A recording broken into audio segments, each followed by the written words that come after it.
then you're immediately like, well, so why didn't the lasers work on the door? And then the next scene, like, you see that, like, that whole mountaintop is gone. But we're not hooking them up to a machine to... We're not draining their life energy to keep the planet running. Yes. And Kirk's like, hold on a minute. Yes, this is Kirk. I either wait for the Federation or I send out a distress signal, and anybody who comes to this planet, I eat them. I eat them. Riker had to be, like, over the top and cliche in his, like, actions for the casino. Do you see it, Enterprise? Do you see it, Enterprise? Sorrow, cry for the children. First and last, first and last, first and last.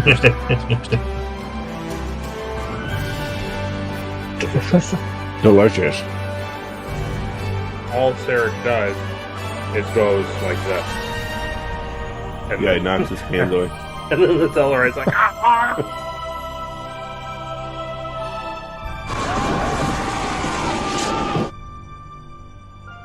Kirk literally, he looks at him and he goes like this.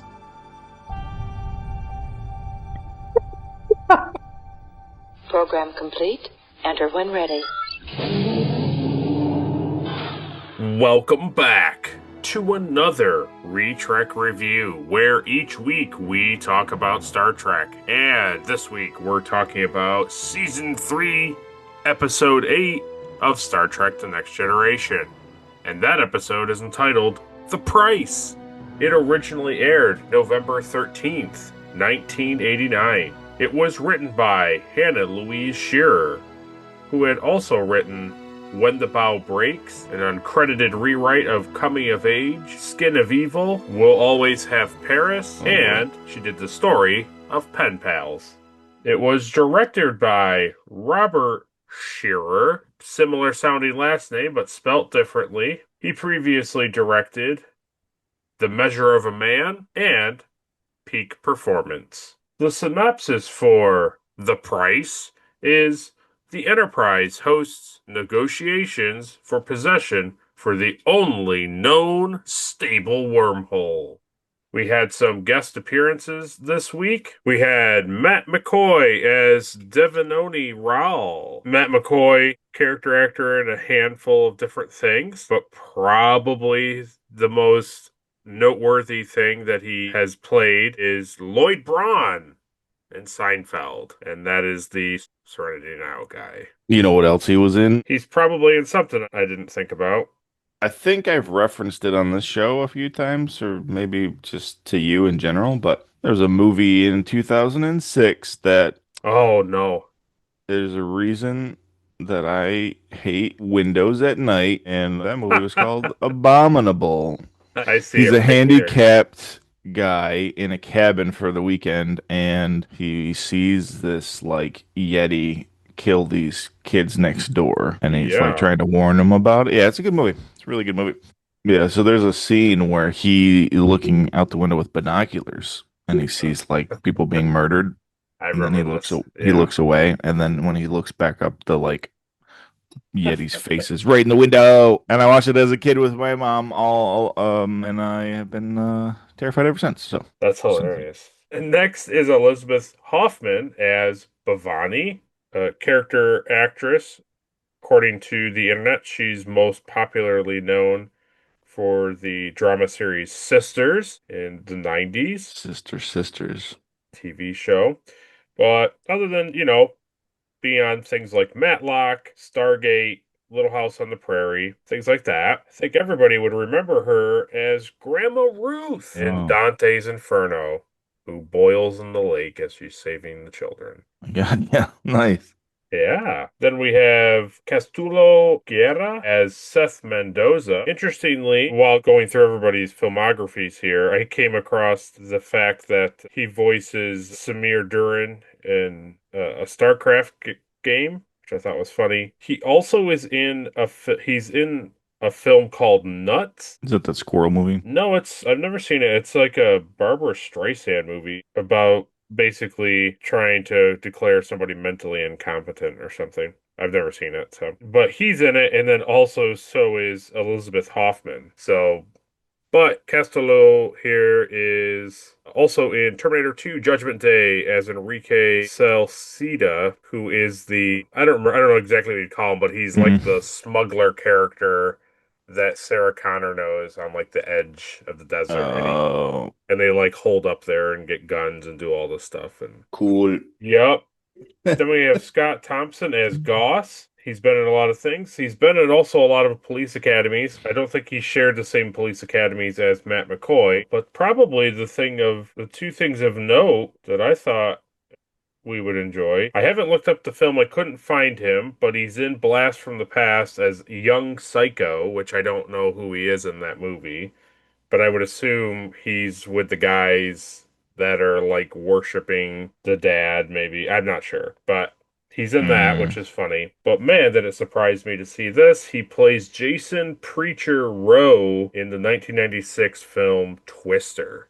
So he's the bearded guy who listens to like the classical music when they're driving, and he gets That's like funny. he gets his forehead cut by the hubcap. Yeah.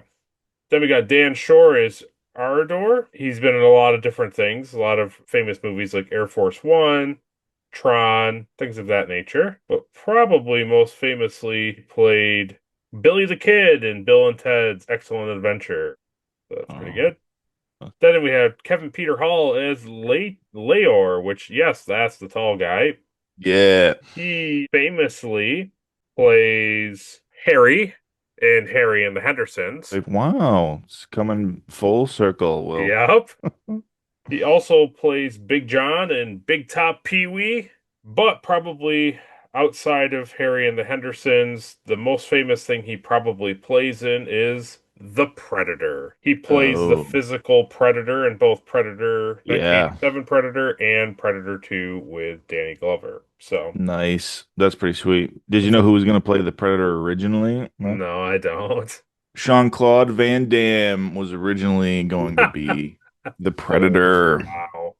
Nope, didn't see that coming. Nope. The sad thing about Kevin Peter Hall is that a year and 6 months after this episode aired, he passed away at the Oh, age of man. 35 years old. And according to what the internet says, is that he contracted HIV during a blood transfusion Mm, because he sustained injuries in a car accident, and he later died from AIDS-related pneumonia. that sucks. It really does, yeah. It also notated that he was over 7 feet tall. So then we also had Colin Meaney as Miles O'Brien and Majel Barrett as the voice of the computer. So that was our long intro to the episode. But before we go over to comments and subscribers and supporters of the channel, let's go over to Caleb and ask Caleb what he thought of the episode. Okay, so here's the thing. This is the first one so far this season where I'm not a huge fan of it. If I can separate the Troy arc, I would give it one Akuda, but with the Troy stuff, I have to give it like a two Kazinti. So, No, that's yeah. totally fine. No, I can't imagine anybody is really going to come out of the woodwork and be like, this is one of the better episodes. Obviously, we'll get into it as we carry on with the review, but yeah, I probably would have given it a Roddenberry. And then as it got towards the end, I was Yeah. like, oh no, this is going to be in the Kazintis. So, It's really bad. I just don't know. Even with like women writing, I just don't understand why relationships in Star Trek are so horrible. I don't know. And the thing I'll tell you now is that I could find almost nothing about this episode. Yeah, nobody wants to talk about it. This is And I'm sure. almost as like touchy to talk about as the that other episode, the like really racist one. Yeah, Yeah. it's pretty rare. Yeah. But we'll talk about it. There were a couple things in it that I did genuinely enjoy, and we'll try to hang on to those things as we go through our review. But before we start our review, let's first, right off the bat, and then we thank Ed, Mark Starr, and Captain Olimar for their Patreon support. We appreciate those fellows going on Patreon, finding a tier that works for them, and then supporting the podcast. And we specifically appreciate Ed Mark Starr for exploring the unknown and putting his life on the line to see what could be on the other side of a wormhole. And we appreciate Captain Olimar for hosting proceedings and never letting anyone see his exasperation in a public setting. And as Patreon supporters, they get their comments read during the podcast. So, Captain Olimar left us a comment on our review of Booby Trap. Here's what he says. It is exactly as they left it, number one, in the bottle. Oh, yeah. We're back, baby. Classic episode. Gotta give it an easy 3 Akutas. All right, let's get down to business. Glad you enjoyed it as much as Caleb. That's good. He says, I like great. how every week he says, "We're back, baby," but like we haven't left. We've been good so far. Next week, next episode, you can say, "Yeah, we're back," because this episode is trash. He says, great stuff with Picard this week. You get to see him geeking out about ancient ships. It's genuinely nice to see him interested in something and not something stupid like Dixon Hill. Remember that? Yeah, oh God, yeah. That'll be back though. Don't worry. Oh, it's certainly going to come back. They'll have nothing else to do. Some great laugh lines with O'Brien and Ships and Bottles. Yeah, that was pretty good. He says, I never was a boy. Very good. Yeah, that's very funny. I don't play with toys. That's when Picard considers how he's surrounded by freaks. Brown-nosed Brian beams them over, and I agree, it's a nice fake out with nothing bad happening as they beam over to the ship and they explore it. Yeah, they actually do their mission and then come back to the ship. Yeah, it's true. There's no like, oh, that thing was going to blow up or we're losing oxygen or whatever. It's like, nope. Yeah, because I think we talked about it, like, especially because the episode's called Booby Trap. I was expecting them to like not be able to get off the ship. Like Right. the ship was booby trapped, you know? Yeah, it makes perfect Nope. sense. Nope. The galaxy was booby trapped You fool. You've been in the booby trap the whole time. the whole time. He says, well, turns out they are already in the trap. Have been since they arrived. Oops. Yeah. Now on to the B plot of the episode. A rare Geordie-focused episode this time, and we have trouble with love. Dates not working. Too much sand.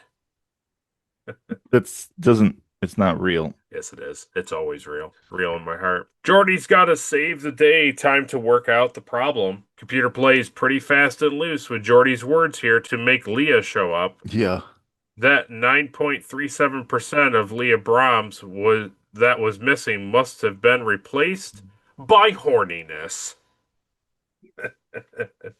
Computer, recreate Leah Brahms 90% smart, 10% horny.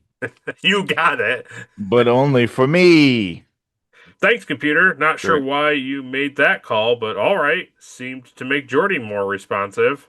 The computer knows what it's doing. Theory. Maybe the computer likes Geordie and made Yeah. Brahms like that so it could smooch him. That's a good theory, It's not a bad theory. I not bad. almost wonder if that's maybe what they were going for. It's not a I bad like that theory. better, if I'm being honest. It kind of makes way more sense because, like, he doesn't ask for her to appear. The computer makes her appear. Yeah. And So- she initiates the shoulder rubbing. Yeah, she initiates Yeah. all the things. So I think Captain Olimar's onto something. You dirty enterprise. But the only weird thing is if we negate your belief that the nanobots ate Data's grandpa, is Data's grandpa? Does he like Geordie? Yeah.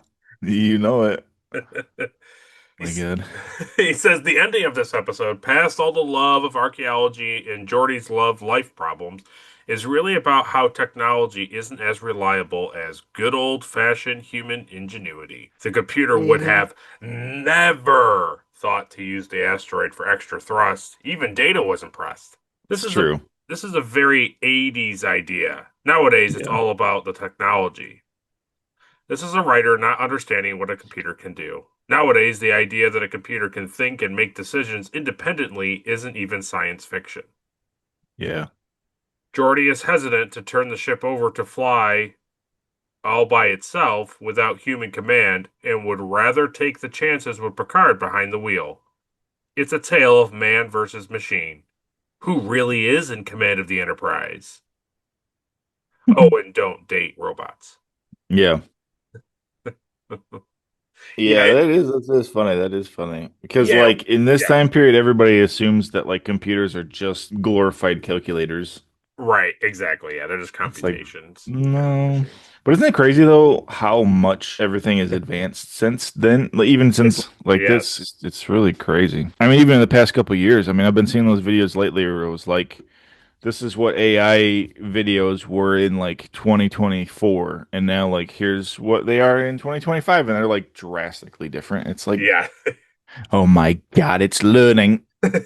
that's very It's true. crazy. It's crazy. It really is crazy. He concludes, for all that talk about how cool and rare and special and its once in a lifetime encounter with an extinct alien warship, Picard sure didn't give two fricks about blowing up the archaeological treasure that they got out of the trap. Wow, Surely he they had could have to. done something else to preserve the wreck and not get caught in the trap again. I mean, you'd have to blow up the generator that was running the traps, Right. and who knows where they are. Yeah, you wouldn't want to shoot the asteroids. No. Or also put a And that's the thing. buoy. They blew up the ship like hoping that it would also blow up the devices wherever they are. So like it probably didn't. Basically, what they do, like, no joke, what they do is like it's a mousetrap, and all they do is destroy the cheese, and it's still a mousetrap.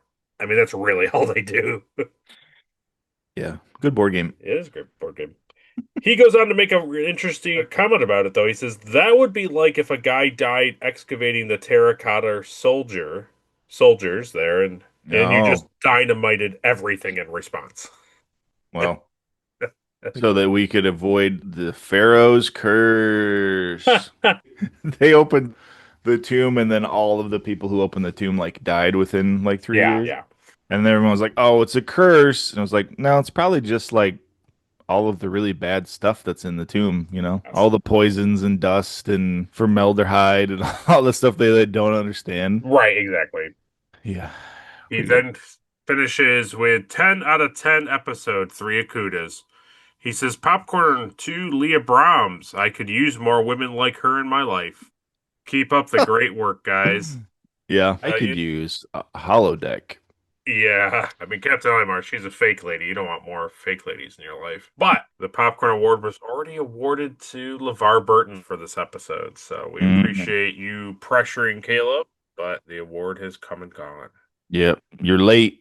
You late. I had to do it myself. But Leah Brahms is a good choice. We appreciate that. And then we had a new subscriber to the channel, and that subscriber is the LNCRN. Nice. So thanks for subscribing. We Warrior. appreciate that. And so, without any further ado, let's get straight into the review.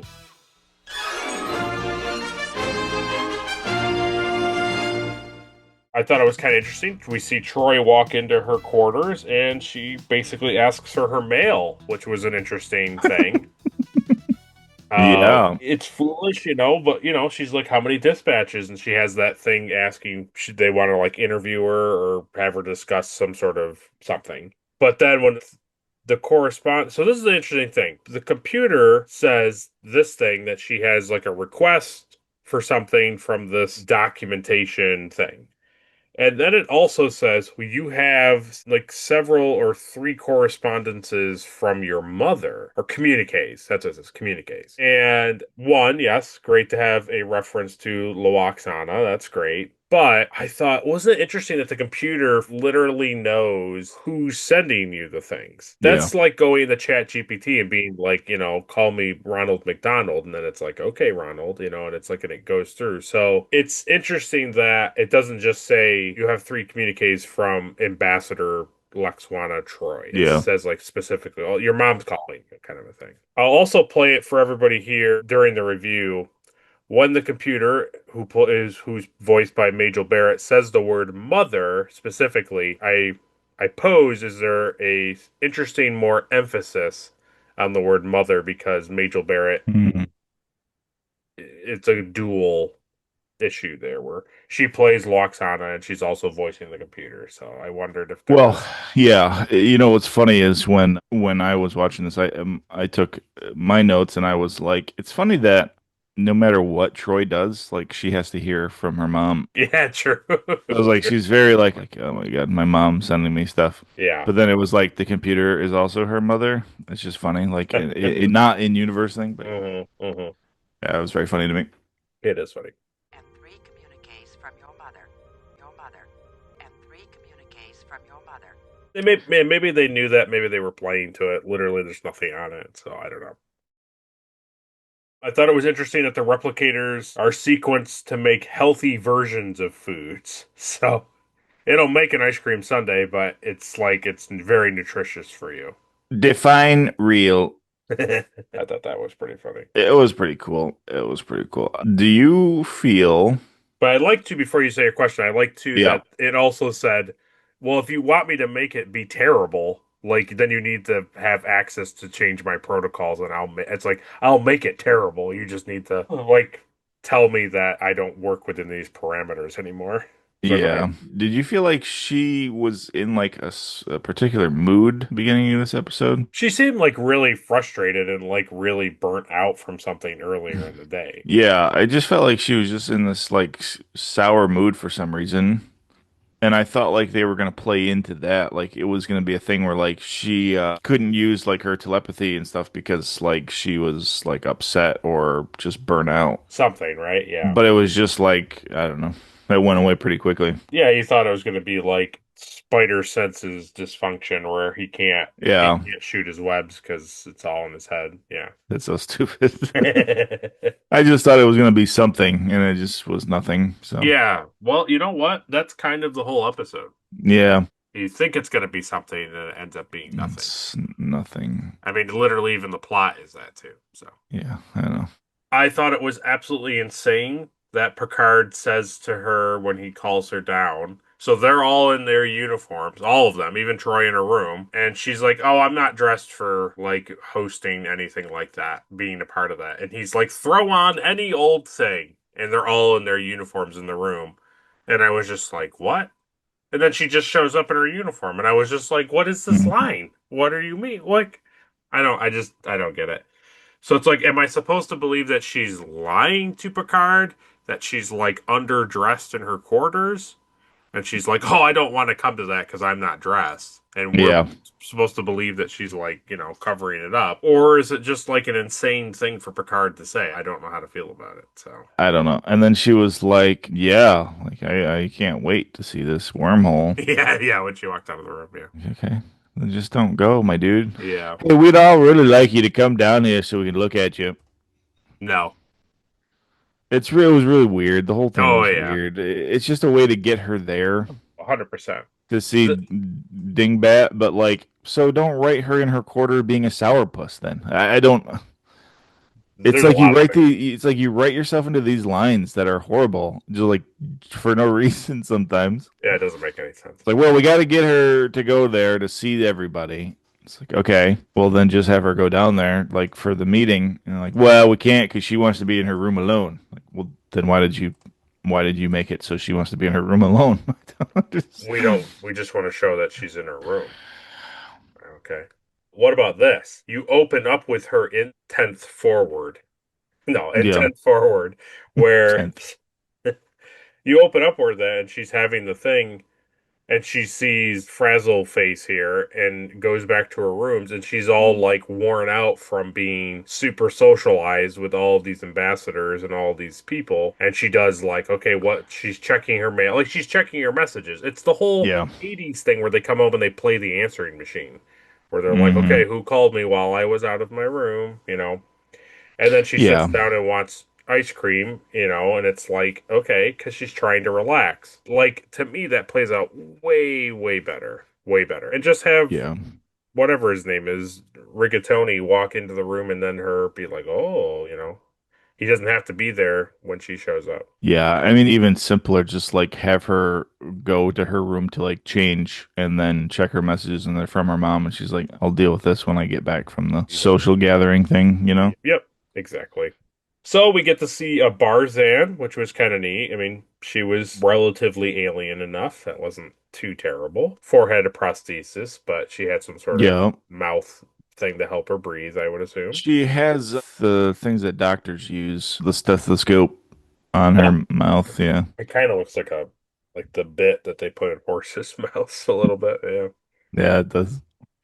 Then we get the Caledonian, the big tall guy there, he was a little bit more alien, which was nice. And then when they did all their calculations of how frequent this thing opened, it was basically just shy of 4 hours. So just a little under 4 hours. I think it was like 3 hours and 53 minutes or something like that. So Yeah. very cool. And then she stares at Rigatoni. So Rigatoni. I like how he represents a race that is literally just called like the Chris Aliens. Like first name Chris, last name Aliens is who he represents. Chris Aliens. So we come back from the musical intro and we get a shout out about the Gamma Quadrant. So this is the first time in this episode that they talk about the quadrants of space. And interesting thing is that we have primarily stayed in the alpha and beta quadrants, which is the blue and red in this image. That's where Star Trek has primarily been this entire time. With Archer, with Kirk, with Pike, with Picard, all of it takes place in this area. The Gamma Quadrant and the Delta Quadrant, which are brought up in this episode, they're not areas that any of the shows that we've watched, if they've gone to those areas, it's only been like what Data and Geordi later do. It's very brief and it's very, not anything is really talked about. Yeah, gotcha. So it's kind of neat that they they bring up the Gamma Quadrant, which is cool. Then we get the Ferengi are brought up, and then they're beamed directly to the observation lounge,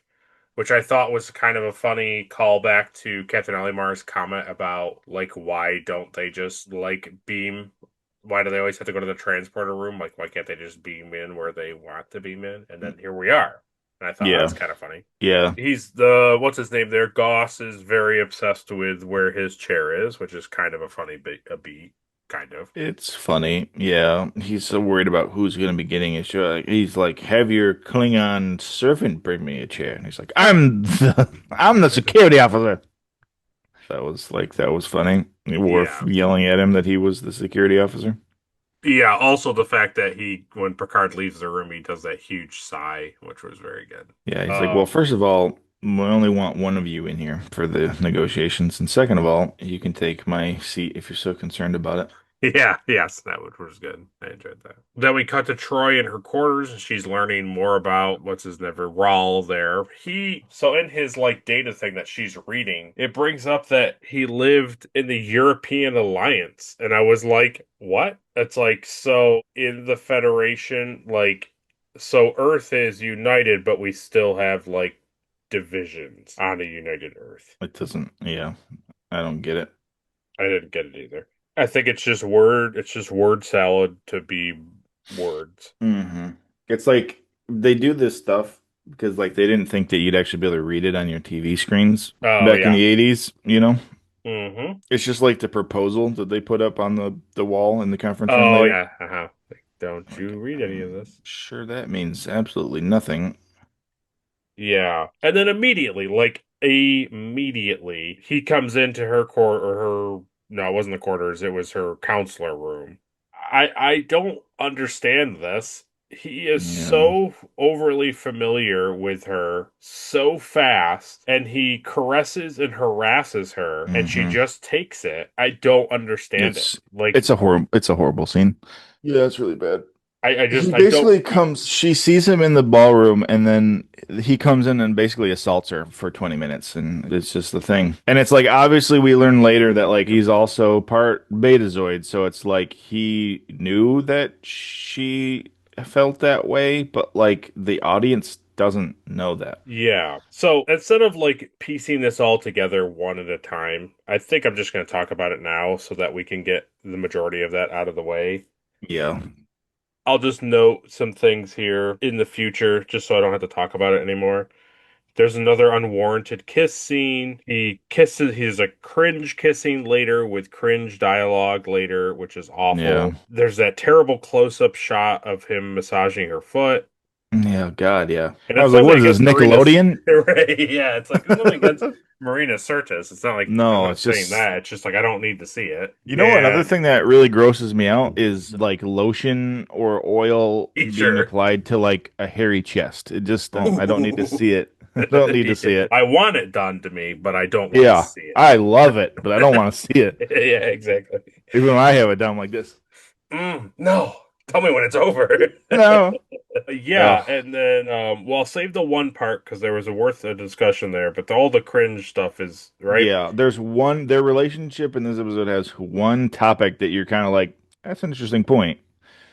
Everything Yes, else is just and we'll god talk about awful. that when we get there. But The bed scene is horrible. oh, right, and it's nothing but young adult like literature dialogue. Ugh. And like you said, we learned that he's one quarter Betazoid. Perhaps I want to run away with you as Oh well. my God. So Mm. this is the thing. Oh, no Throughout judgment. the entire episode, I was like, okay, this is awful. Like, this is like easily egregious levels of like writing.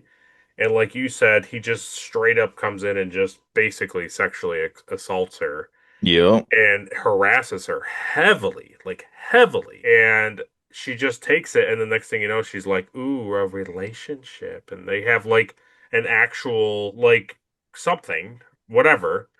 Yeah. And the thing I kept thinking was, well, at the end of the episode, we're going to learn that like this guy has the ability to like control people's minds.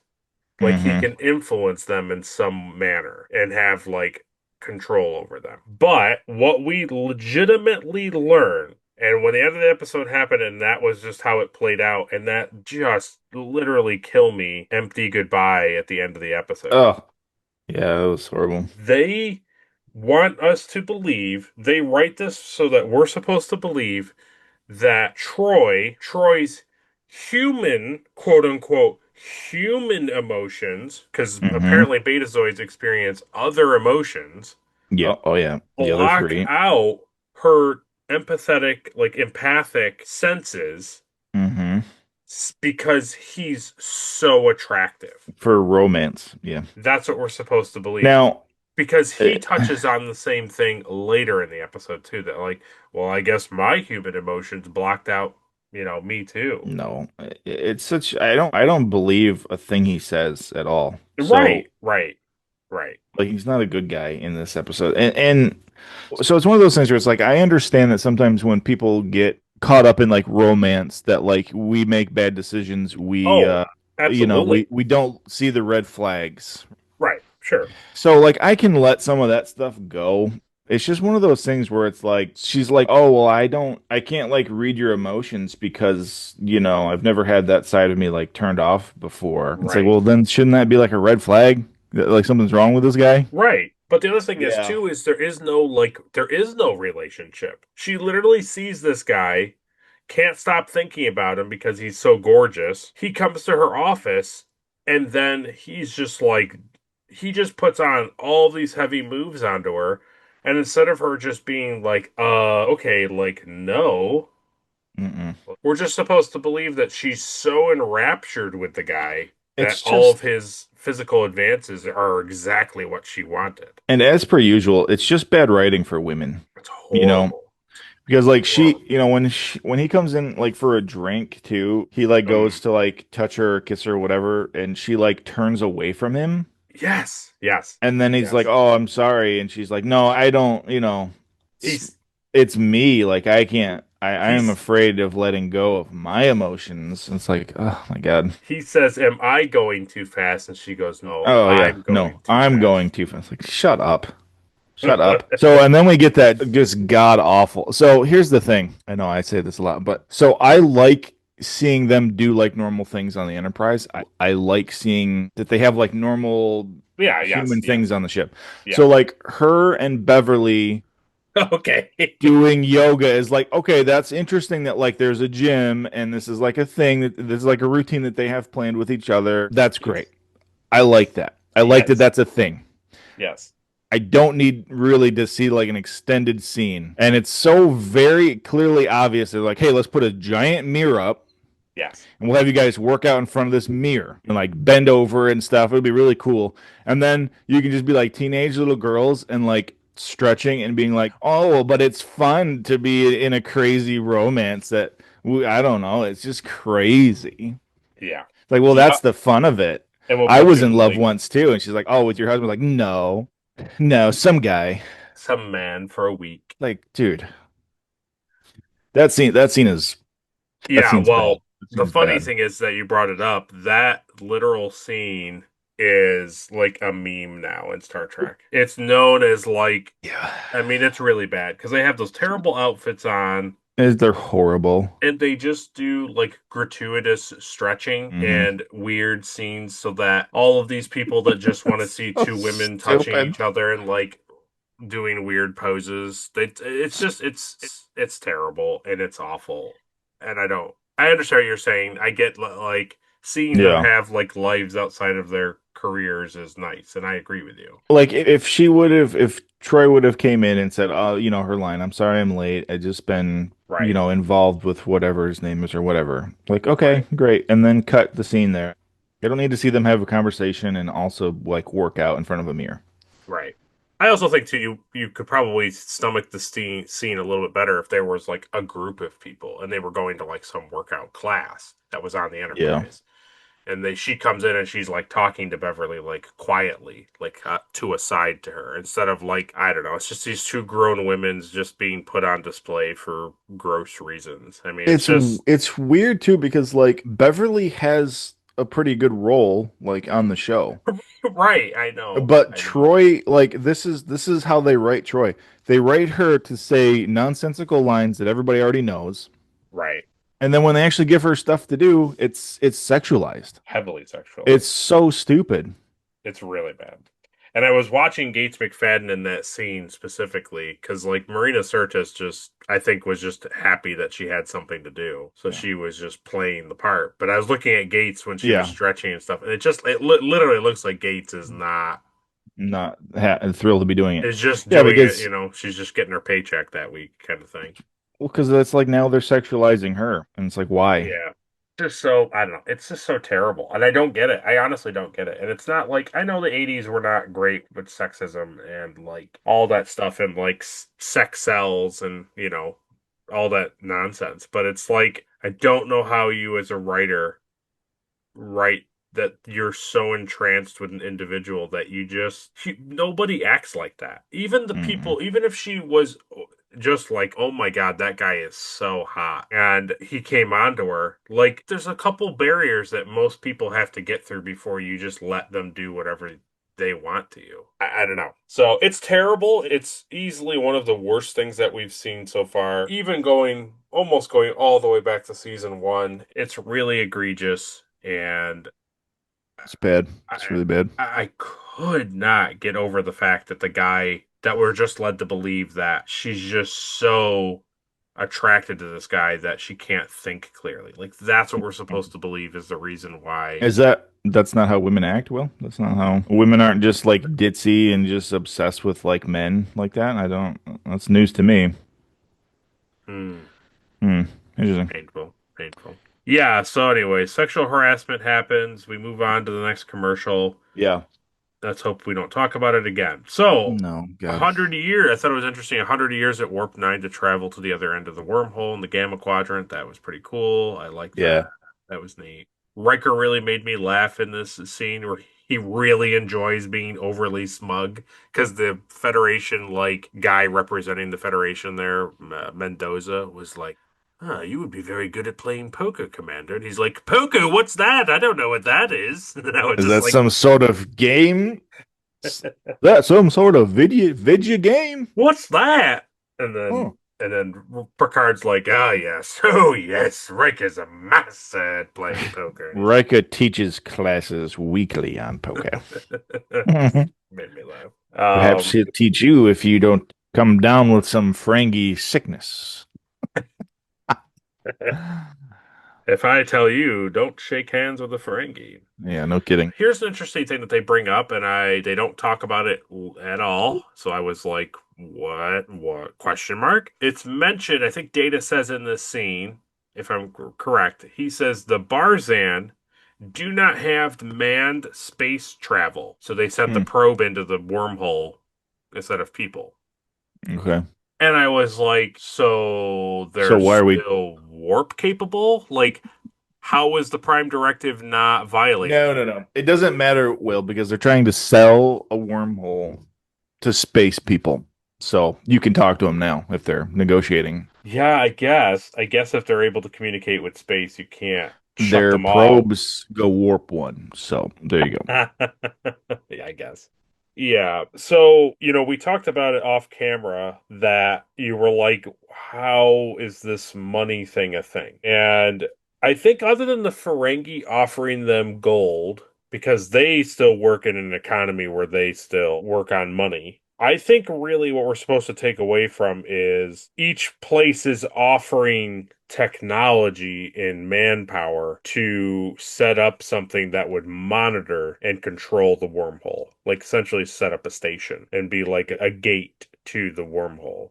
Or like Riker says, a toll booth about the Ferengi. Yeah. So the Federation, the Crystolians or Christot whatever, and the Caledonians are not physically purchasing the wormhole. They're just putting in offers of technology, manpower, and resources to make the Barzan believe that this alien alliance is more acceptable to work with than the other. The Ferengi just come in and just mess things up because they're just terrible and they actually want money because that's how their economy works. Yeah. Well, yeah. I get the Frankies have money. Right. That's fine. I just don't understand how it's one thing for like the Enterprise to be there and like, help with the negotiations, but for them to also be like interested in this thing, it's like, well, how are you gonna I don't understand how you're gonna pay for it. So they're not paying for it. They're just offering, like I said, they're just offering like a means to build things and like man it with people. That's all. Yeah, no, no thanks. We want like money for it. So, I don't know if the Barzans want money for it. I don't know. I don't know. I think she mentions that they don't have the means to properly oversee this wormhole. Like it's in their space, it's in their territory, but they just don't have the ability to properly do anything about it. Because yeah. you know, I think because it's a wormhole, you wouldn't want people to just come in and out and do, like if this went to the Gamma Quadrant, you want any ships coming in from the Gamma Quadrant to be, vetted. Like, are they criminals? Are they bad people? Are they good people? And you also don't want bad people or bad things like going through it and then wreaking havoc Yeah. on the other side of the galaxy. So I would avoid that stuff by just like not telling people that it's there. Yeah, that does help, I but would try to not sell it to the highest bidder then. I would I would just ignore it. I do understand what you mean. I think they're just trying to get ahead of it. But yeah, I know what you mean. And also if they're not in space, then Yeah, I don't. Yeah, I don't know. I don't know. I don't have an answer for you, but yeah. yeah. Well, nobody does. True. I was thinking when we're in the scene and they're using the Ferengi are using a huge syringe and then they pour the liquid that changes color in his palm and then spills out onto the floor and onto his comet because he turns his hand. I thought at first I was like, oh, how in the world would this have even gotten past anything? Because he talks about how like, oh, even the sensors won't pick this type of stuff up. But I thought we talked about it. Is it perchance because the Ferengi were beamed into the observation lounge? Allowed for any suspicious items to be missed because they weren't on the transporter pad. So like the computer didn't really like have a chance to like scan Mm. them and do like hazard runs because they just went from their ship to the observation lounge. Yeah, that's an interesting point. I don't know. I don't if that's what they thought about, that's pretty smart, but I don't know. It's a pretty big risk. Pretty big risk. Thought it was interesting that the replicator can take more than one person's prompt at a time. She asks for champagne and then he says for two, and then it creates two glasses. And I was like, well, that's interesting. Yeah, I don't know. I know we're teetering on talking about them again, but I thought it was interesting. Mm-mm. I don't know how I feel about that. Yeah, I wasn't. I was hesitant about it too. I don't know. They also don't drink it, so Then I thought it was really funny. We come back. Mendoza is passes out basically in the door frame of the sick bay, and I thought, I why don't did you not just like call the doctor so much earlier than that? I don't feel so good. Yeah, it's pretty over dramatic. because it has to be, you know? Yeah, and the thing I was thinking about was one, that's stupid that scene plays out like that. But because like in TOS, it makes sense for it to play out like that because there's comm stations every so many feet, but you could literally walk up to any corridor and poke the computer wall and then be like computer medical emergency, and then it It's so just is like stupid. okay. But the other thing that I didn't think about until the very end of the episode was like this is it. I don't think they talk about Mendoza dying, but like we don't see him anymore the rest of the episode, and we have like a big chunk of the episode to still go through. They say something ridiculous when he's on the table, like he'll be fine, but he won't be doing Oh, any that's of right. the he won't be doing any of the communications for the next 3 days. That's right. I forgot that they did have the scene where he's laying in the Oh, bed. okay. I did forget about that. Yeah. But that's like it. Like he doesn't come back. He's not at the end of the episode like, nice work, Riker. Excellent job. But he doesn't I don't know. Just was kind of funny Mm. to like immediately just be like, who's No, that because guy? we need to get to say goodbye to Troy and her boyfriend. More importantly than anything else that happened in this episode, you know. Yeah, yep. I thought Riker makes it 100 times worse with Goss in Picard's ready room. They're all angry about the fact that they're gonna go send people in to look at the wormhole and the Ferengi aren't allowed to, and Picard's like, "We will literally share all of our information with you," and they're like, "No, that's unacceptable." And then Riker's like, well, then send in your own people. And they're like, that's what we intend to do. And they walk out, and Picard's like, oh my God. He like rolls his eyes at it. And I was like, maybe don't get so angry with people, Riker. Like, I get that they're annoying, but remember, this is the future and Starfleet. Yeah. Just because just because an alien species is not what This you like, it's like you should be still understanding. this is the stuff for me that gives the Federation a bad reputation. 100%. I don't Because this disagree is, with you. it's like, well, we're supposed to be all together. Mm-hmm. And then they have scenes like this, and it's like, no, we're doing it. We're in charge of it. We're in control. Yeah. Yep. I'm not going to take your word for it. I'm going to send a probe in for my people and see what happens. And Right. Which is they why get, that Strange New Worlds episode where he writes the documentary like could have actually been interesting, but it just wasn't. no, because there's legitimate points about the Federation that are like this, but Yeah. that episode's about his sister being captured by Gorn, and that's Right. bad. Yeah. And so we end this bit where Picard's like, "Well, Riker, you're gonna have to take over for Mendoza," and Riker's like, "No, I don't know how to do any of this." And he's like, "Oh, but it's just like playing cards." Riker's like, I don't see how it's playing cards, and he's like, well, it's only interesting when the stakes are higher, right, Riker? And then the turbo lift doors close, and I was just like, I don't think it's anything Yeah. like playing cards. Good luck. Oh, You'll okay. be fine as long as it's not like a Betazoid at the discussion table. Yeah. Well, anyway, good luck. So this is the halfway point. So go down to the comment section and write Texas Hold'em.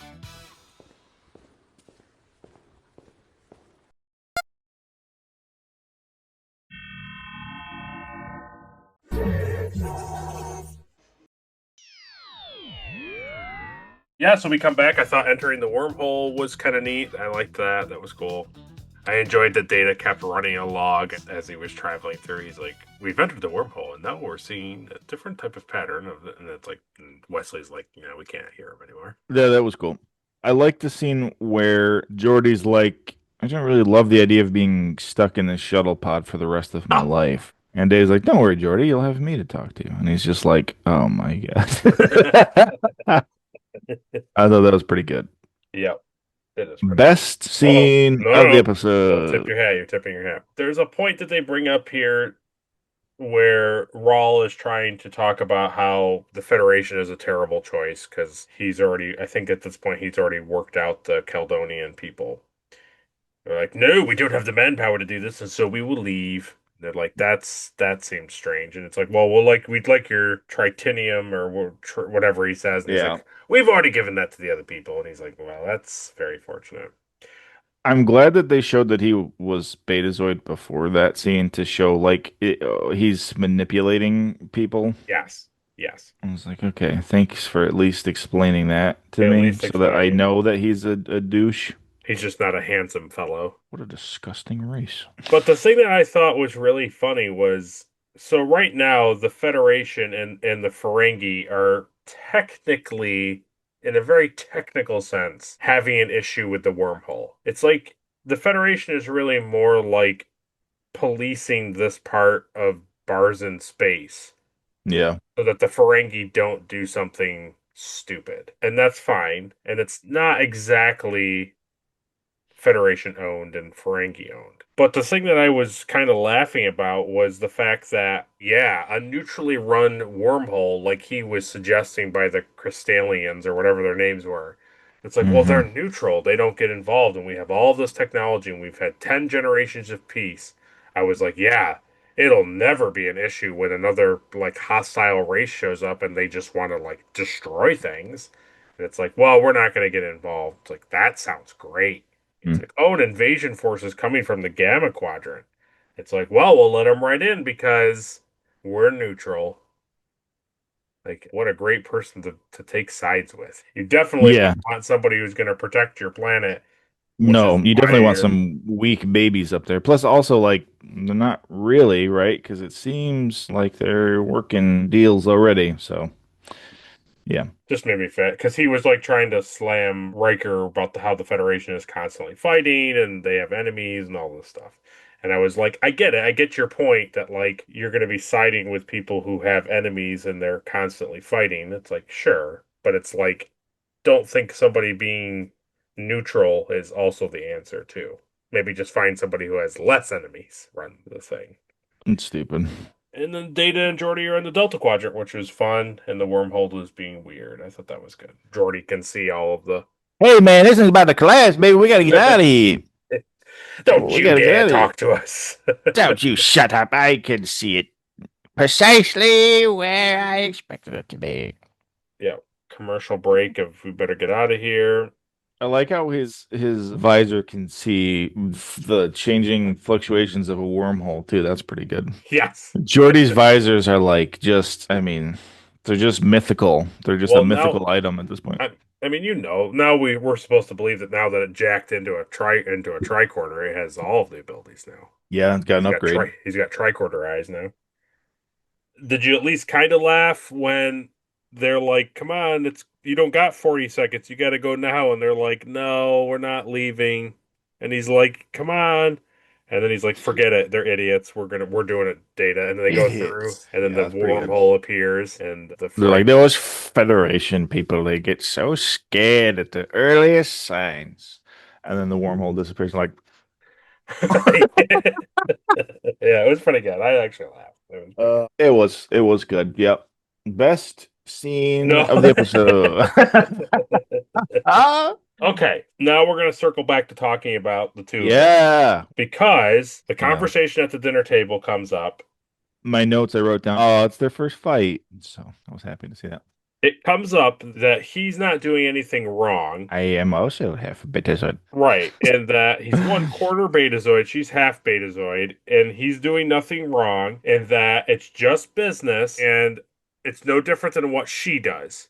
She doesn't go and tell the Romulan captain that he's bluffing to attack the Enterprise. She only tells the captain, and she has some decent. She doesn't just take it. She does have some arguments. She tries to fight him, but of course he's too suave, too smart, too Too oh, and too hot. right. But the thing I wrote in my notes was like Troy is using her empath senses to determine the motives of hostile individuals and then pass this information to an Hmm. authority who is going to make the final decision on her input. He's literally Yeah, just reading people and being like, finding an advantage, taking that advantage, and then helping other people benefit from it monetarily or technologically. yeah, And it's yeah. like they're completely different things. The way that they were first explaining it, I was kind of like, yeah, that's actually kind of interesting, like an interesting Yes. argument, Yes. But like the Right. further and further you think about it, it's like, no, he's still wrong. Right, exactly. Because, his point was like, well, when you do it, it's life or death. Right. And when I do, it's just monetary gain. And it's like, yeah, but it's life or death because it's usually like Klingons or Romulans wanting to kill us. It's not like, Right. It's like trying to compare like an inside trader to like a spy. yeah. It's like, okay, yes, like yes, they are privy to information that they may not other people may not have, but like we're Mhm. not doing the same thing. His point about using that like for his advantage is the same as just like how normal people just listen and observe. Like Yes. you can pick up a lot by listening to people talk. Like if you're really good at it, like if you're skilled. Right, and he's not wrong. Like reading body language and listening very carefully like is a way to Right. like read people's emotions. Like of course, And it's that's like, so they have that argument, and you're like, okay, yeah, that's interesting. And then the next scene you see, he's at the table with the Predator guy, and he's like, oh yeah. clearly like, yeah, but you're probably worried about that. And he's like, yeah, I am very worried about that. And he's like, yeah, I would just, I don't know, I'd just quit. Like, very clearly, like, no, Yeah. you're okay. So, no, you're very much Yeah. using your Betazoid powers for Yeah. bad. And Yeah. he also takes, there's so much glee in his face when the Caledonian guy, Leor, like turns over at him and he's like, yes, I have thought about that. He's just like, oh, yes. He's like, I have him in the palm of my hand. I'm winning. Yeah, exactly. Hmm. Well, let's keep winning and let's cut to the shortest trivia ever. Oh, not again.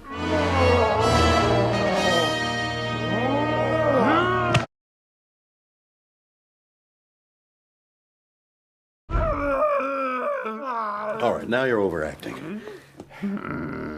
So, like I said, I think at the top, I could find like literally nothing on this. Even in the book that I have, it's just like, oh man, sex is crazy. Sex was really hard to show on Star Trek in the 60s. So, Yeah, so don't. and I was just like, Maybe I maybe don't care don't. about this. So, this is what I could find that was worth talking about. You know, the other thing about these scenes in this time period is that like the cameras and TVs back then like didn't really see things like for what they really are. And I'm not saying that there's like stuff in this, but like there are a lot of like older shows or like movies that like clearly like didn't get edited properly, or like you can Mhm. see things more Yes, clearly on like yes, HD televisions. yes. So when I was that scene where like she's wearing that super like thin like Oh, nightgown, I was just like, oh my God, there's clearly gonna be like you're gonna something. see stuff because Yeah.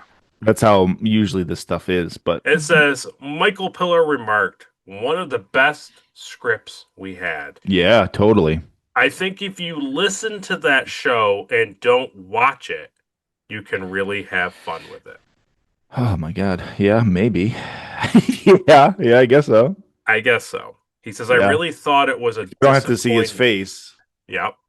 He says, I really thought it was a disappointing episode. It just didn't make it and was not a great show.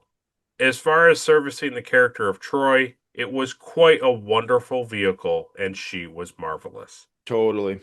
Yeah, totally. Hey, remember a And couple weeks ago how she went down to the planet side with Riker and actually did something? That was cool. nope, That would have been cool too. no. Yeah, but it'd be better if she used like sex. So here's my funny thing, It's which they like, couldn't do in the 80s because she's a woman.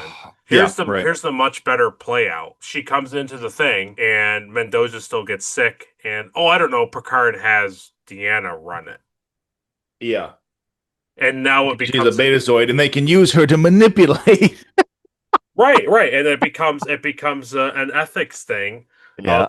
She finds out he's also Betazoid and doing the same thing, and now the conflict of like, well, you shouldn't be doing that, and it's like, well, you shouldn't be doing that, and now we have an actual episode where we talk about something of note rather than, wow, she sure lets that guy kiss her and do things to her real Yep. fast. The betazoid. The Betazoid.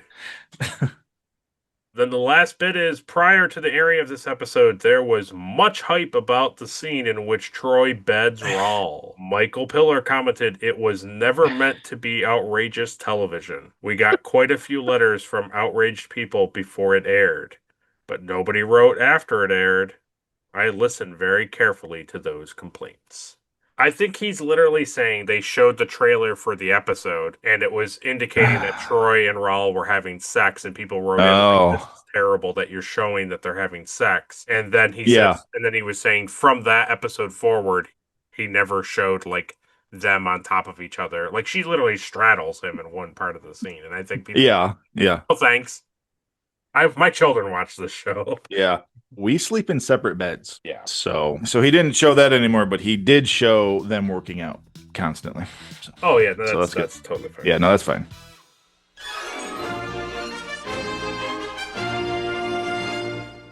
We come back from trivia because it was long and deep and meaningful. Yeah, so good. So this was a home run scene for me. Yeah. Run scene. Love the scene. Raul, whatever his name is. Raul. Raul here trying to strike a nerve with Riker. Oh, About dude. talking about him wanting to be second in command and then him being like, I have Deanna and you don't.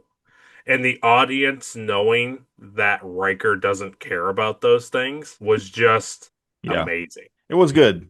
It was an incredibly good scene. Jonathan Frakes in that scene is awesome because you see him playing the fake face where he's kind of like, "What? No." You and Deanna? Yeah. And he's like, well, that's the first bad play I've seen you make, Raul. Because I don't give two about it. Pretty much. She's just a good time, you fool. Well, I will take control of the wormhole. I just love the part that he's just like, if you're telling me that you're going to make Deanna happy, then I couldn't be happier. Yeah. He's like, but the reality is you're too much of an idiot and a moron and a loser to even take advantage of her relationship and become a better person like I was. The fact is that she's going to see through your BS very quickly at some point. And then him just saying to the last mile and then taking the drink and like walking away. I was just like, it was good. I was very happy in this. It's such a great scene. And it's, I wrote down too in my notes. I was like, for what it's worth, this guy that's playing Roll, I was like, he's very good at building a character that I just want to smash his face into the wall. it's like, he's really good at it. He's really good at it. He is very good at it. I do. So in this scene, when Riker can like outplay him and outsmart him and like tell him like to basically go shove it, is very very good. Yes. Yeah. It's very rewarding, I just like that they don't like just make Riker immediately smug. Him when he says whatever his line was to Riker, where he's like, and I have Deanna and you don't. And then it just cuts back to Riker and he slowly smiles like, oh, man. Yeah. Well, you almost had me.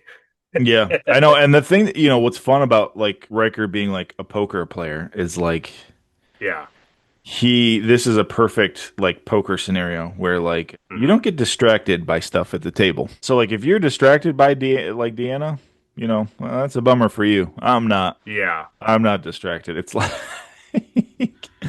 And I thought too that would have played out a lot better because at the end of this bit here we learned that he went and talked to the Ferengi to have them shoot missiles fakely at the wormhole so that the red alert would happen and Riker would leave the room and then he could privately convince the Barzan lady Bhavani to like side with the Crystallonians or whatever their names are. Yeah. And I just was like, okay, sure, whatever, that's fine. But I thought it would have been so much better if they had talked about in the episode or shown in the episode that he knew who was going to be on the Enterprise. And he was like, hey, Ferengi guys, force your way onto the ship, accidentally, make it look like an accident that this guy got sick, which will default to Riker taking over that spot. And the only way to win over Riker is to take Deanna out of it. Right. And like, well, he's not that smart. No, I know, but I just wish that's what he did. That showed how he was such a successful ambassador or arborator or whatever. Well, the thing is, like at the end of the day, they want you to feel like he's not like a bad guy. Like it's like all is fair in love and war, and like he's not this like cunning guy that's like manipulating people. They want you to think like, well, that's an interesting topic. Yes. Right. But at the end of the day, they want you to be like, no, he's a good guy, and Deanna's gonna be sad that he's gone, Right. and I just don't give a No. crap about any of No. it, you No. know? It's I don't know how this guy does what he does in the episode and how he treats and manipulates each person at the table, even the Ferengi, and then at the end you're supposed to feel sad that he's leaving Deanna. No, and his last scene should have been when Deanna calls him out on the bridge. Yes, I You agree. know, Yep. I don't need to see him go back in her room at the end and be like, well, it's gonna be really hard being away. Like shut up. Like I'm done. You know? Yeah, I agree. I thought it was really funny that the Ferengi are causing problems and they're going to shoot at the wormhole, but Picard doesn't tell Bhavani. It's like, hey, remember how this is like their space and you don't have control over anything? So maybe tell them that like the Ferengi are shooting at the wormhole. It's like, no, we'll let them have like a private conversation for at least 10, 15 minutes. It's like, oh, okay. Yeah. So I like the reveal that like Rawl knew that she was gonna side with the Yeah, Federation, sure, sure. Yeah. you know? And you're like, Hmm. okay, cool. I like Deanna calling him out on the bridge in front of everybody. I thought that was good. Yeah. Maybe a little too late, but Yeah. I thought it was good. Yeah, I'm glad that she stands up to him in front of everybody. It ends up being Yeah. a. I like all that. Like, yeah, but But it's funny too because it's just one of those things where she's like, I knew that he was a Betazoid like a long time ago, right. and I just let it continue because Yeah, yeah. I don't. I just don't. I mean it's not really any of their business, I guess. Like if she would have told Yes. Picard, like, hey, he's a Betazoid, it's like, okay, but he's the spokesperson for his entire planet, so like I'm not gonna Yeah, like it's what is it like to us? Like it's not our decision. right. It's like yeah. I guess it's a little unfair that we didn't know about that, but like at the end of the day, it's not like it changes a terrible amount. But again though, there are other scenes where like they're doing stuff and they don't explain to people that Deanna's a Right. Betazoid, Right, exactly. you Yeah. know? Well, that's a case in point. So I thought in like the battle or the last outpost, they revealed that like Deanna couldn't read the Ferengi because of their mind or whatever. And then in this episode, she's like, oh, he's being deceptive and everything he's saying is lying. And I Yeah. was like, so can she read the Ferengi? I was very confused about that. Well, this is the end of the episode and also plot. So yes, she can. True. True. In the Battle of Farpoint, that was the beginning of the episode, and she couldn't. That's true. So I don't really know why you're confused. Oh, yeah, that's right. I really enjoy Riker's last like line to Rawl too. He's like, "Wow, congratulations Uh-oh. on winning the wormhole to nothing." That was really great. Yeah, then he tries to say something back to him, and he's just like, "Whatever, man, whatever." Yeah. Like, I like how he told Deanna too privately, like he's like, the problem is that Riker's he's really good. He's really good at this, and he shouldn't be. true. Like, yeah. Yeah, He plays cards. he plays cards. Hello. Yeah. Hello. There's a really funny bit when I forget exactly what transpires, but like Bhavani and Dal Ral want to come on to they come out of the room onto the bridge and like they're all upset that like you shouldn't be doing this because now we own the thing. Yeah. He turns and he's like, "You can have a seat here," and Bhavani goes like this and like I did walks, see that. Like and I as was like the like, camera pans away, she was just like she's like, so like I don't care anymore. I was just like, Like, okay, whatever. The only thing I thought was kind of weird, besides the fact that there's no like overt coy betazoid suppression done by, it's just he's just handsome and likable, which he's yeah, not. he's just hot. Yeah. Uh, I like how they keep giving us like Betazoid percentages, and it's like doesn't matter. Like they all can no, just do the same thing, you know? yeah, it doesn't. 1/4 means he can do anything. It doesn't matter. Yeah, she's half, her mother's full, and he's a quarter, and I have seen no difference in any of their abilities. Well, the mom can talk in people's minds, so that's Oh, you're right. You're right. so You're right. that's the big. That's what they. If you're fully, you can fully talk into each other's minds. And you can have a tall guy. Yeah. If you're not 100% Betazoid, you don't get a tall guy to carry your luggage. Also, there was no ringing of the bell when they were eating their food Ooh. in the room. Yeah, what's Oh, up with that? yeah, well, they're not thankful. No, That's the thing good. that was really weird, and I get it, but again, it harkens back to what we talked about earlier. That like I don't. It's like I get like the television trope of the '80s, and like I understand it, and I get that like the Ferengi are not like an enjoyable species, and we want them to get their due deserts. Like I understand, Yeah. but I just thought Picard was like overly flippant to Goss about Yeah. where his men are. He was very happy that they were going to be basically they're going to die in that shuttle pod. Right. And it's like, Yeah. I get like there's not much they can do. I get that. Yeah. But he just is just like, whatever, dude. He doesn't, because he tells Worf, I tells them it's going to take like 80 years to go find his men. Tell him he can pick up his men in 80 years. And you're just like, okay. So it's just one of those things where it's like the Ferengi are jerks and Right. they won't listen to anybody. And they didn't listen to his team. They wanted to go and explore on their own. And Right. they didn't want anybody's help or to listen to anybody. So it's like, well, that's what Right. happens. And That's fine. But you're right. He was very like, ha, sucks to be them. right. And to Engage. me, and to me, with us watching it as an audience, you're like, excellent. Excellent, Yeah. those jerks got what they deserved. But from like an in-story, in-universe thing, like the Federation or Starfleet is supposed to Yeah. be more understanding, and like they don't have like right, humanity has evolved beyond feelings of like superiority and whatever. Like they don't act like that anymore. Yeah. Like, oh well, these people are idiots. Well, that's okay. We still take care of them because They we're have here to warp. help them. They have warp drives. So Right. I don't know. It's just like, now the other thing too is like on a scientific topic, the hmm wormhole is collapsing from the other side. Like, okay, I got it. right. So in 4 hours, when the wormhole opens back up on this side, he can just fly through it to where the shuttle pod is, get them on board, and then fly back through like Geordi and Data did before it like collapses.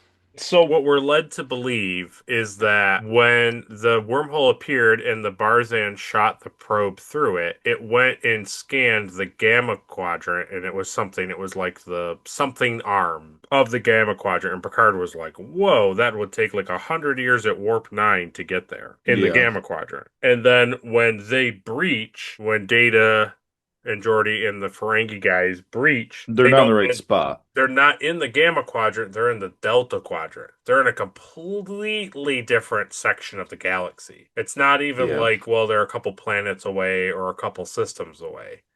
Yeah. They're on the other side. They're like in another, that would be like us, here in New York sending a balloon and then finding out that it landed in like California.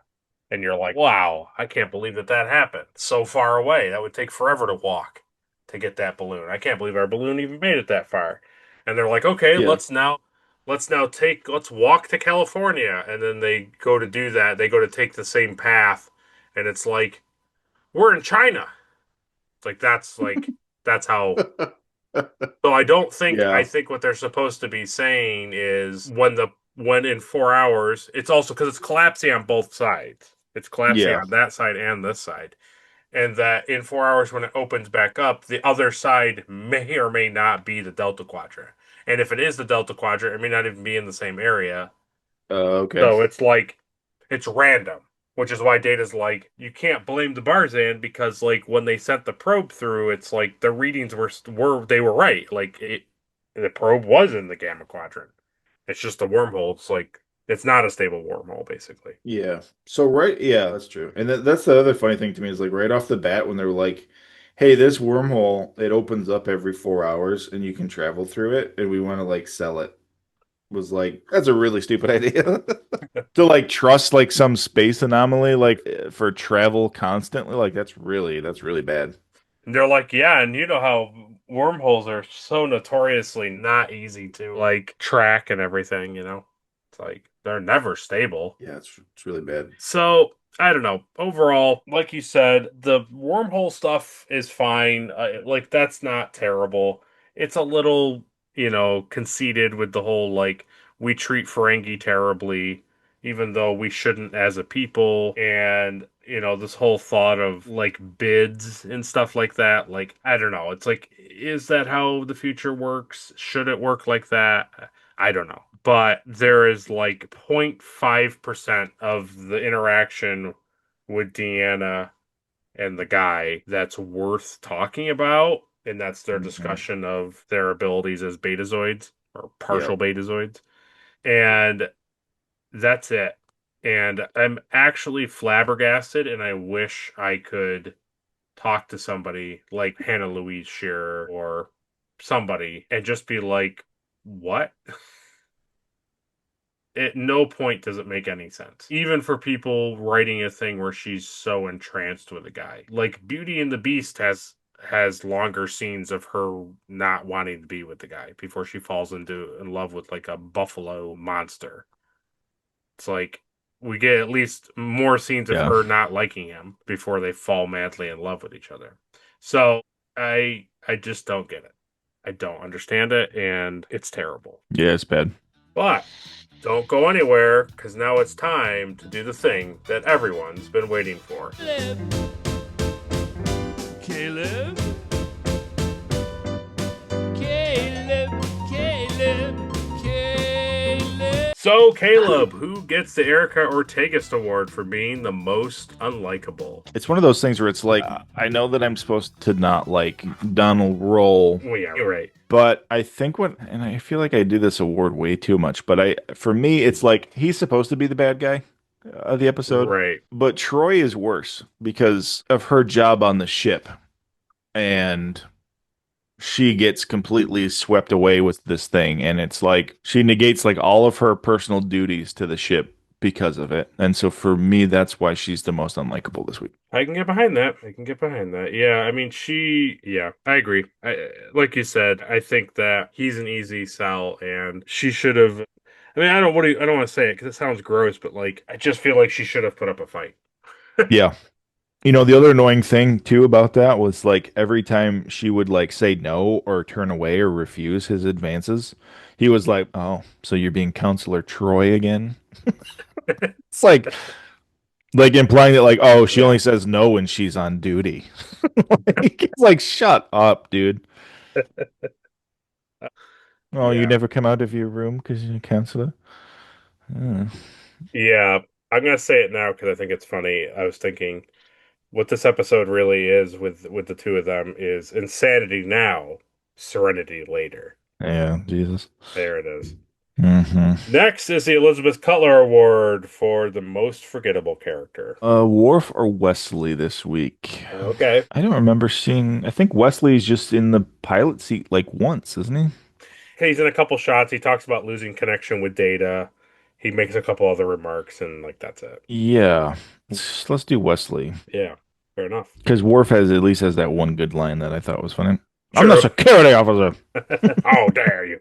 You Yeah, disgusting. yeah, I agree. Next is the Mugatu Award for the best alien of the episode. Let's say it's the that one tall guy. Yeah, like Leor or something like that. Yeah. The Caledonians. Yeah, we like that. Yeah, he was neat. He had like interesting fingers. His head and his nose were different. Yeah. Just something different finally.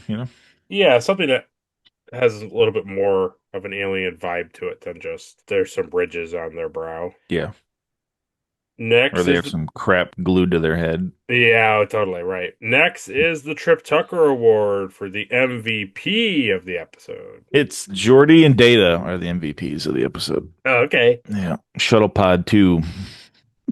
Yeah, which that was like those were like really small shuttles because they're like right next to each other, and it's like the room is like the size of an off like a car. And I was like, aren't these things supposed to be like big? Like when you think about Galileo, like they had like five people in it. Yeah.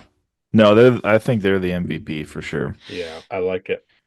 I don't know why they didn't stop the like communications about like buying the wormhole until like all that data came back from it. Like see what is found out before. Like Like hold it and then yeah, sure. Probably because the Barzan lady like was controlling it and apparently she didn't care to see what they found out. The other thing, too, thinking about them being in the shuttle and the whole thing happening with the Delta Quadrant stuff with the Ferengi, it's like, do the shuttles not have transporters? It's like, could they not have just beamed those guys over and then just been like, we don't care and we're leaving? Yeah, I don't know. Don't know either. Next is the Spock Award for the best line of the episode. I enjoy that scene where he's like, that's the first bad play I've seen you make. That was good. Or it's Worf's, like, I'm head of security. It's a pretty good line too. Or maybe it's Picard's proverbial lemon. We could be getting a proverbial lemon. What are you talking about? That is such a funny phrase too, isn't it? Like lemon, yeah. you use it in like the automotive industry because like you literally can like there's like the lemon law. Like you buy a car that's like they know was bad.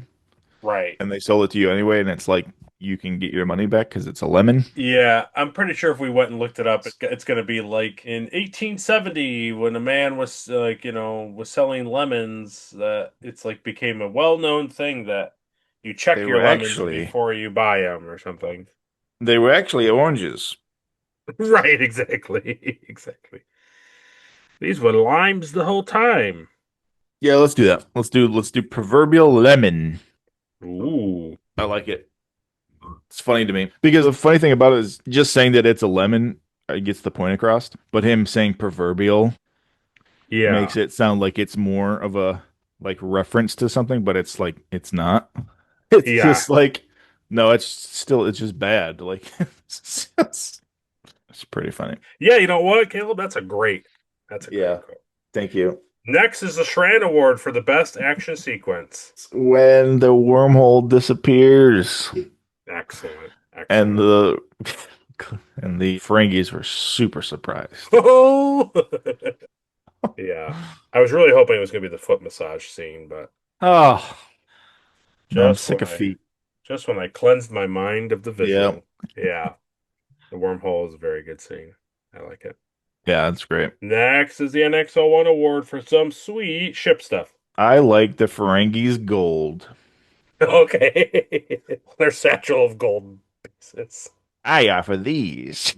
And there's many more where these come from. As long Go ahead, as go nobody ahead. on board is giving foot massages to anyone, we will offer many, many more gold. Well, next is the Porthos Award for the cheesiest thing of the episode. Oh, the cheesiest. Let's see. What was cheesy this week? Let's see. What was cheesy? I just want you to like get up and like walk away from the computer, and it's just you in the background, like cheesy. Cheesy. And I'm like out in the kitchen, like cutting like cheese, like sharp cheddar. Like, what is like this? Yeah, it's the whole friggin' Troy relationship. It's awful. Everything about it. It's terrible from start to end.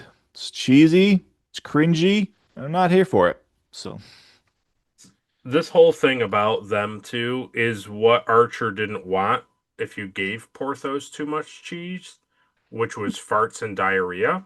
yeah, And that's what this really is. that's what this is. Yeah. So I'll also go on record and say that this is worse than anything they did with ER within ER. Yeah, definitely with sexual content, yes. Because the thing that they did with her constantly was she's so hot and beautiful. And it was just like every time they're like, well, there's nobody on board hotter than her. And it's like, okay. But like this is worse in my opinion than anything they did. Like It's really bad. No. than sexualizing her for just because she had her shirt off on a magazine once, It's like Right. No, dude. totally. Next is the Star Trek Enterprise Award for the best scene of the episode. Let's give it to Riker in the bar with Dubert and where he's like, well, you're a bigger idiot than I thought. And I already thought you were a just when I thought you couldn't be a bigger chunga bunga idiot. I thought you were a huge whopping idiot. That scene is just I could dine off of that scene, but it's filled with farts and diarrhea, so I can't. Yeah. Well, that was the award ceremony. We appreciate Caleb taking the time to do that. We know he loves doing it so much. I love it. Yeah. I know he does. He loves it. The best part about it is that I get to watch the episode first. Remember when he talked about how he sounds like he's sarcastic, but he's really not. This is a perfect example of that. This is one of the rare occasions where it doesn't apply. Right, exactly. But it's your turn to have your own personal award ceremony. You can go down to the comment section and you can type in who gets the popcorn award for being the best actor of the episode. We would appreciate getting that input and talking about it in our Hailing Frequencies Open video. We look forward to tackling that and your comments pressuring Caleb. You never know. I can't wait to see how everybody loved this episode. Yeah. So while you're down there typing in the popcorn award, take an extra couple minutes and tell us what you thought of the episode. Did you like it? Did you love it? Did you want more of it? Yeah. Or did you find that the price was just a little too high and not worth the cost? The price of watching this episode was too high. Let us know down below. Next time on Star Trek: The Next Generation. Next week's episode is episode 9 of season 3 of Star Trek: The Next Generation, and that episode is entitled The Vengeance Factor. We're definitely not going to see the same thing with Riker and a woman. Nice. Because remember, sexual harassment is fine if a woman does it to a man. Yes. This has been Caleb's Corner. Yep. Yeah, so we have that to look forward to. We know the price wasn't too great, and we'll see what the Vengeance Factor brings. But we appreciate everybody sticking around for the review, sticking it out with us. And so, as always, if you liked our review of this episode, like the video. If you disliked our review of this episode, dislike the video. Share it with all your friends and family and Trek enthusiasts so that they can watch it. Subscribe so you don't miss a review when it comes out. And ring that bell so you can watch the review as soon as it comes out. And then, when this is over and you don't want to stick around on the Daystrom Holodeck channel, you can always head on over to Caleb's channel. Caleb has a prop channel where he makes really fun, cool things. And maybe he has Ferengi shuttles over there. Yep. All of them. Maybe he doesn't. The only way to know if he has it over there is to go over there onto his channel and watch his videos, search up his stuff. And when you find a video, make sure you like it. Make sure you comment on it. Make sure you leave a suggestion of something else for him to make. And if you're watching Nerdhole content like our monthly Dragon Ball Z reviews, maybe leave suggestions of something you'd like Caleb and I to watch that's not Star Trek related. Yeah. Stuff. But ultimately, if you choose to decide, please subscribe. We thank Ed, Mark Starr, and Captain Lamar once again for their Patreon support. We appreciate these guys keeping us above water and helping us have fun with this and make us feel like a legitimate thing. We appreciate all of you others out there leaving comments, liking, and doing all the fun, excellent things down below to make our videos look awesome, get our views up, get the public views up, put the subscriber rates up, and making this more of a legit thing. Caleb and I are very happy about that, and makes taking time out of our busy lives and weeks more meaningful when there's somebody giving us feedback in return. Yeah. So stick around for next week's episode, and computer, make me a delicious chocolate ice cream sundae for 2. Make it real. And I'll know if it's not real. Computer working. See you guys!